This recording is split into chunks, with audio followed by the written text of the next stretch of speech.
H2 भाई। देखो volume के बटन पावर में जाते हैं और सीपीयू में भी जाते हैं। वॉल्यूम वॉल्यूम के बटन सीपीयू तक जाते हैं। अगर वॉल्यूम के बटन में दिक्कत है तो सीपीयू में भी काम करना होता है। ये वॉल्यूम के मिले तो भी अप रहते वाला या डाउन वाला कोई ना कोई एक बटन आपको सीपीयू में मिलता है वॉल्यूम का, और पावर में भी मिलेगा, यानी कि अप वाला या फिर डाउन वाला पावर में भी मिलेगा।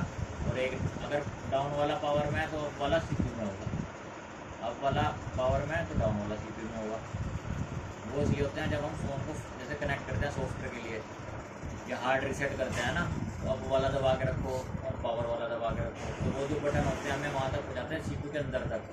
तो इसलिए उसका एक बटन सीपीयू में जाता है। हमेशा याद रखें, जब हम रीसेट करते हैं ना फ़ोन को, हम यूट्यूब पे वीडियो देखते हैं हार्ड रीसेट कैसे करना है, या हमें मालूम है मान लो ओप्पो का फ़ोन है या एम का फ़ोन है, पावर अप वाला दबाना और सॉरी वॉल्यूम अप वाला और पावर वाला दबाएंगे तो हम हार्ड रीसेट मोड पर आते हैं।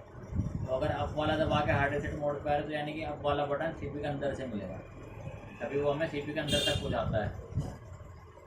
तो इसलिए वॉल्यूम के बटन की सप्लाई सीपीयू के साथ जुड़ती है। तो अब ये हमें इसमें दिखाया डायरेक्ट कनेक्टर। अब देखो ये बने हुए ना, ये मैं इनकी बात कर रहा था टीपी पॉइंट की। ये टीपी पॉइंट होता है टैक्टिंग पॉइंट, ये है ना जी। टैक्टिंग पॉइंट है यहाँ पे 3। इनमें से एक तो है लाल कलर का, एक है आपका पर्पल, एक है ब्लू। तो रेड वाला किस काम के लिए है? कीपैड पावर के लिए, तो है ना कीपैड PWR पावर के लिए, ठीक है। और आपका ये है वॉल्यूम अप के लिए, और एक है वॉल्यूम, ये वाला बटन कौन सा हुआ आपका? ब्लू वाला हमारे यहाँ पे PM रीसेट रेजिट इन, तो एक हुआ आपका वॉल्यूम माइनस के लिए यानी कि डाउन के लिए। तो देखो ये लगी हुई इसकी चार्जिंग आईसी, कौन सी लगी हुई? Charging IC. और ये लगी हुई main power IC. Charging IC और पावर आईसी। सबसे पहले हमने आज पढ़ा पावर के बटन के बारे में। तो पावर बटन कहाँ से स्टार्ट हुआ? देखो यहाँ पे बना हुआ है इसका कनेक्टर, जहाँ पे आपका पत्ता कनेक्ट होगा। इस पत्ते से यहाँ से आपका पावर ट्रैक आपको यहाँ पे भी मिलेगा। इसके बाद 1 किलो ओम का ये रेजिस्टेंस आया बीच में, ठीक है। यानी इसका देखो एक डायोड भी जुड़ा है इस पर, ये जुड़ा हुआ ना डायोड, ये पैरेलल में जुड़ा। एक डायोड का सप्लाई ये पावर के बटन पे है और एक सप्लाई इसकी ग्राउंड पे होगी। उसके बाद ये रेजिस्टेंस 1 किलो ओम का हुआ, तो इन्होंने पास नहीं किया इसको क्योंकि 1 किलो ओम का है, तो इसका रेजिस्टेंस का दूसरा सिरा गया एक डायोड पे, यानी कि ये वाले डायोड पे। और फिर डायोड का दूसरा सिरा गया इसका वहाँ पे सीधा इधर है। तो पावर आईसी में भी है, मेन पावर में भी है।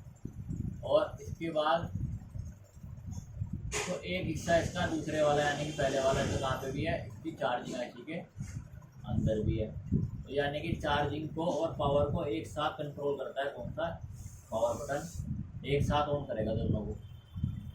इसके अलावा अब आप वॉल्यूम की बात करोगे तो बटन के बारे में जैसे आपने पढ़ा, तो वॉल्यूम में भी क्या है, इसी तरह की सप्लाई होगी। इसमें भी देखो एक रेजिस्टेंस लगा 1 किलो ओम का, एक डायोड लगा इसी तरह से। और उसके बाद जैसे ये वॉल्यूम माइनस वाला था, ये देखो चार्जिंग आईसी में भी गया यहाँ पे, और ये पावर आईसी में भी गया। अब वॉल्यूम अप की बात करोगे तो इसमें क्या हुआ, यहाँ से निकला वॉल्यूम अप, एक डायोड और एक रेजिस्टेंस इसमें लगा 1 किलो ओम का। और इसके बाद ये सीधा कहाँ पे गया आपको? सीपीयू के, कहाँ पे गया? डायरेक्ट सीपीयू के अंदर। तो यानी कि अगर अयान के फ़ोन को रीसेट करना हो तो पावर अप वाला बटन दबा के और वॉल्यूम अप वाला और पावर बटन दबा के आप सीपीयू में कंट्रोल कर सकते हैं, यानी कि उसके अंदर हार्ड रीसेट में पहुंच सकते हैं। जहाँ से फंक्शन आते हैं सॉफ्टवेयर करने के लिए, मारने के लिए, किकस्टार्ट मारने के लिए।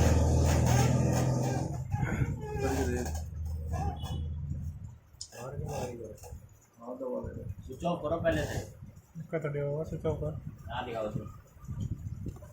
अगर तुम्हारा वॉल्यूम का बटन ठीक हुआ तो ये कहाँ गए आप? फ़ोन की रिकवरी मोड में घुस गए आप। यहाँ से रिबूट कर सकते हो, वाइप डाटा कर सकते हो। जैसे ये आ गया वाइप डाटा का फंक्शन, आपने ओके कर दिया।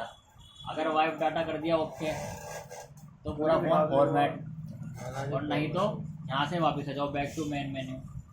सॉफ्टवेयर करना है, मान लो कुछ फ़ोन ऐसे हैं सॉफ्टवेयर करते हुए आपको MI असिस्टेंस पे कनेक्ट करने पड़ते हैं, तो यहाँ से आ गए सॉफ्टवेयर करने के लिए। वरना वापस जाओ और रिबूट कर दो आप फ़ोन को, वापस आपका फ़ोन ऑन हो जाएगा। स्विच ऑन हो जाए तो बोर्ड तो छेड़ना ही नहीं है कतई, चाहे पत्ता डाल लो चाहे बटन लगाओ, तुम्हारी मर्जी है। समझिए। तो ये आपका फोल्ड आज फिनिश हो गया। अभी तक होते छोटे छोटे फोल्ड। छोटे छोटे फोल्ड का मतलब है बहुत इजी फोल्ड थे, जो आपके पास आएंगे तो 90% वो बेसिक से रिपेयर हो जाएंगे। जैसे कान का स्पीकर का, माइक का, रिंगर का, ज़्यादातर बेसिक से रिपेयर होंगे, यानी 100-150 वाले काम होंगे। एक दो फोल्ड और हैं जो छोटे छोटे हैं। इसके बाद जो फोल्ड होंगे सारे मेन फोल्ड, जो मेन चिप लेवल पे काम करने के फोल्ड होते हैं, जैसे लाइट आईसी का, ग्राफिक आईसी का, चार्जिंग आईसी का, नेटवर्क आईसी का। ठीक है, इस तरह के टच की प्रॉब्लम में, या आपके पास सेट डेड का, हैंग ऑन लोगों का, तो इन फोल्ड में मिलते हैं पैसे। असली चिप लेवल का काम सीखने का फ़ायदा इन्हीं फोल्ड में मिलता है। लाइट आईसी में, ग्राफिक आईसी में, रिंगर, इस तरह की जो आईसी होंगी है, जो अब मेन आएंगी आपके, नेटवर्क आईसी, चार्जिंग आईसी। तो इनमें क्लास मिस मत करना और टाइम से आ जाना। अगर टाइम से आओगे तो क्लास तसल्ली से दी जाएगी, अगर लेट आओगे तो क्लास फटाफट निपटा दी जाएगी।